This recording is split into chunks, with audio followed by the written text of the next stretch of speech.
Halo teman-teman semuanya, sekarang tanggal 24 Mei, hari Sabtu, jam 8:55 pagi di New York. Kita bertemu kembali di kuliah spiritual. Kali ini saya akan men-sharing sesuatu yang sangat sederhana, sangat subtle, sangat receh, tapi ada pembelajaran yang cukup luar biasa di balik cerita itu. Oke, kita akan mulai dari cerita ya. Jadi beberapa hari yang lalu saya pergi ke apartemen teman saya, ya, dan seperti yang kita ketahui ya, bahwa namanya apartemen itu eh, pengiriman barang itu tidak langsung datang ke kamarmu, enggak ya. Jadi jadi di apartemen itu ada satu ruangan di bawah biasanya ya, deket deket reception gitu, ruangannya di bawah. Di mana di sini ditaruh semua pengiriman ya. Jadi dibagi-bagi tentu saja ya. Ini untuk sesi yang sini, sesi yang apa namanya, untuk bagian apartemen yang sini, bagian apartemen yang situ, semuanya sudah dibagi. Tapi tidak mungkin ya, misalkan mengirim Amazon itu ngirim ke semua lantai di apartemen gitu ya, ya tidak mungkin kan ya. Itu ada berapa berapa ratus atau berapa ribu kamar yang ada dalam satu apartemen, nggak mungkin ngirim satu persatu. Jadi mereka ditaruh di sini semuanya barangnya ya. Jadi barang paketannya ditaruh di sini. Ya, ada lemari-lemarinya tentu saja, tapi kadang-kadang lemarinya nggak cukup, jadi ditaruh di luar-luarnya.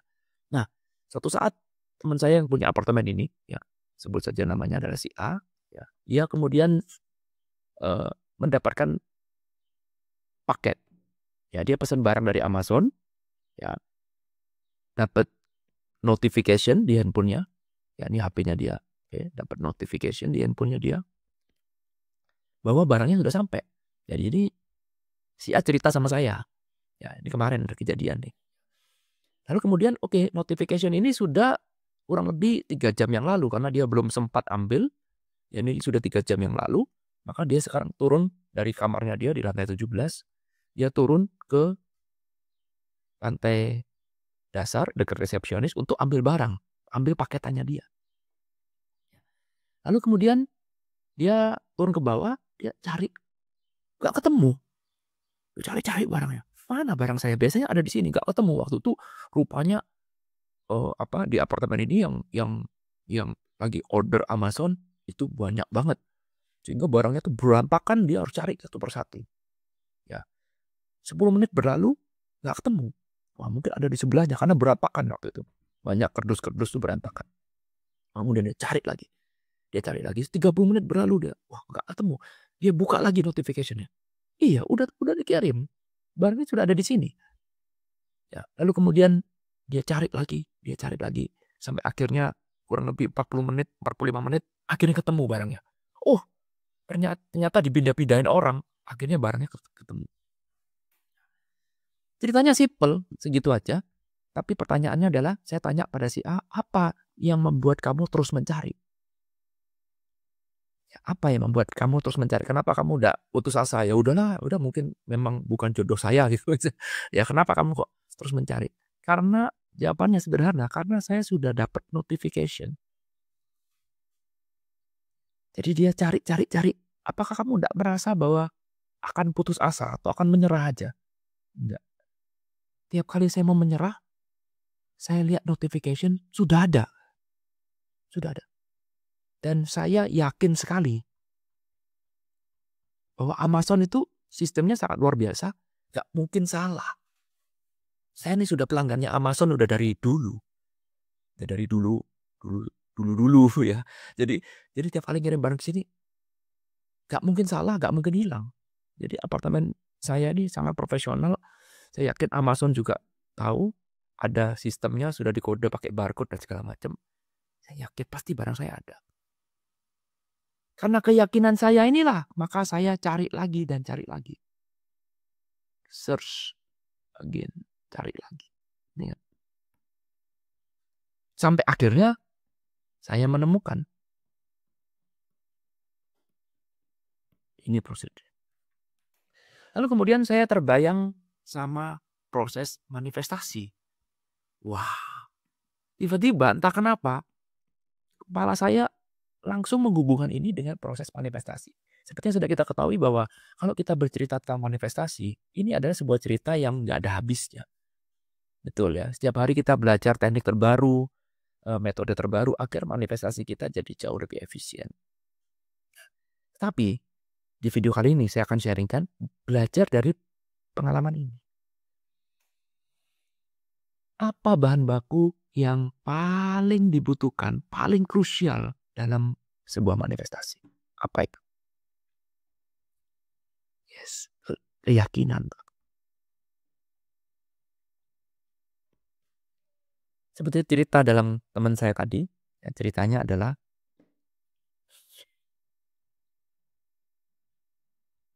apa yang bikin kamu yakin? Kan sudah dicari-cari ini 10 menit gak ketemu, panik bisa. Waduh, gak ketemu ya? Kok gak ketemu? Pasti ada di sini. Apa yang buat kamu bertahan terus mencari dan mencari lagi? Karena ada punya keyakinan. Apa yang buat kamu punya keyakinan?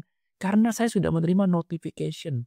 Saya sudah notifnya sudah ada di HP saya. Setiap kali saya galau, saya lihat lagi HP saya, pasti ada. Powerful sekali ya.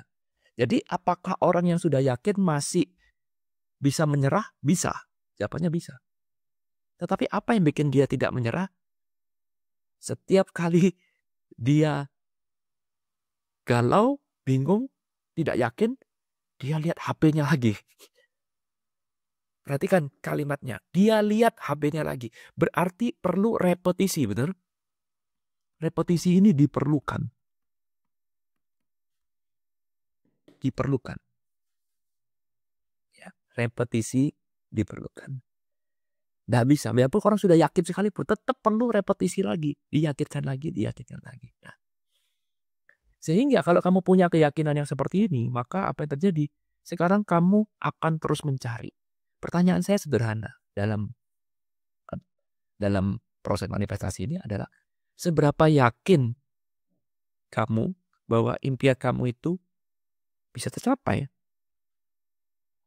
Seberapa yakin? Karena sekali lagi namanya impian itu harus diperjuangkan. Tidak ada impian ujuk-ujuk muncul, nggak ada. Sama seperti teman saya mencari barang, ketika dia sudah menerima notification, dia akan turun dari lantai 17. Dia harus bergerak. Harus action. Desire-nya menggerakkan dia. Itu poinnya. Bukan terus tiba-tiba barangnya datang di depan pintunya dia. Nggak mungkin. Ya Anda harus bergerak. Nah setelah bergerak sampai ke bawah, apakah terus barang langsung ketemu? Ya syukur-syukur ya. Kadang-kadang ya langsung ketemu. Biasanya ya langsung ketemu. Tapi kadang-kadang juga barangnya berantakan. Karena yang order banyak, barangnya berantakan, tempatnya sempit. Jadi kita harus mencari. Nyari dulu. Jadi mencari adalah sebuah proses alamiah. Betul. Nggak semuanya langsung ujuk-ujuk muncul. Nggak. Kadang-kadang gampang, kadang-kadang susah. Ya itu juga lagi-lagi proses alamiah. Nggak bergantung sama afirmasimu, nggak bergantung sama vibrasimu, positive thinking atau enggak. Ya kadang-kadang gampang, kadang susah. Kita nggak bisa kontrol itu. Tetapi yang bisa kita kontrol adalah bahwa saya punya keyakinan kalau nggak ketemu ya akan saya cari. Sampai ketemu. Apa yang membuat itu saya bisa mencari dan mencari lagi adalah keyakinan. Karena saya percaya pada perusahaan Amazon bahwa Amazon adalah company yang sangat kredibel. Saya pelanggannya sudah lama, sudah punya banyak bukti, nggak pernah terjadi barang hilang. Karena itulah saya mencari dengan sukacita. Semakin besar keyakinan kamu, tuh, maka semakin besar energi kamu untuk mencari lagi. Tetapi kalau kamu sudah tidak yakin, misalkan Amazon itu ada company yang otok-otok, yang abal-abal, mungkin kamu baru mencari satu kali, kamu udah langsung berpikir, waduh, ini pasti dicuri, pasti scam, pasti bohongan. Barang gak dikirim, bilang dikirim. Betul? Ada keyakinan, ada trust. Oke, itu kata kuncinya. Sehingga dari trust ini kita mengetahui bahwa saya berprasangka baik, benar ya? Menghasilkan sebuah prasangka baik. Prasangka baik lagi-lagi, ini akan membantu saya untuk terus mencari. Sama persis kan? Ya, sama persis dengan proses manifestasi. Semua manifestasi perlu perjuangan, perlu action, perlu perjalanan. Ya, agar kamu bisa keluar dari zona nyamanmu di dirimu yang lama. Ya. Tetapi kalau kamu menjalaninya tidak dengan keyakinan, maka baru mencari 5 menit kamu sudah putus asa. Gitu. Capek lah. Kalian juga gak ada, bukan jodoh saya mungkin. Kamu tidak memperjuangkan itu. Kenapa? Karena bahan bakunya gak ada. Ya. Jadi dari sini kita bisa belajar bahwa keyakinan itu punya peran yang sangat besar. Pak, bagaimana kalau saya belum yakin sekarang? Bangun keyakinan itu. Pupuk keyakinan itu. Tanam keyakinan itu.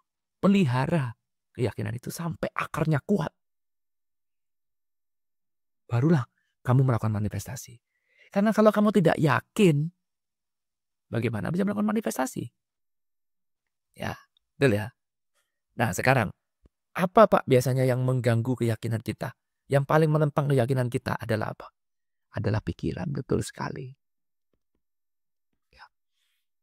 Pikiran kita, inilah yang selalu membuat keraguan-raguan. Ya. Ragu.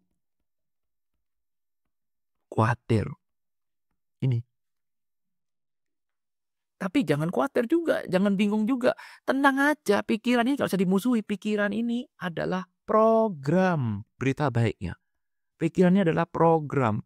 Kalau kamu tahu cara yang memprogram pikiran, kamu tahu apa yang dimau oleh pikiran, kasih pikiran apa yang dia mau, karena dia program, maka dia akan menjadi tim kita.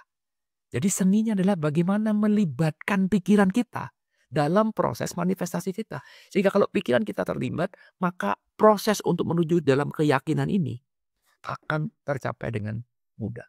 Belajar dari cerita teman saya ini, pikirannya dia sama sekali tidak meragukan. Pikirannya dia ketika mencari tidak menghambat. Tiap kali pikirannya menghambat, dia lihat, nih HP saya.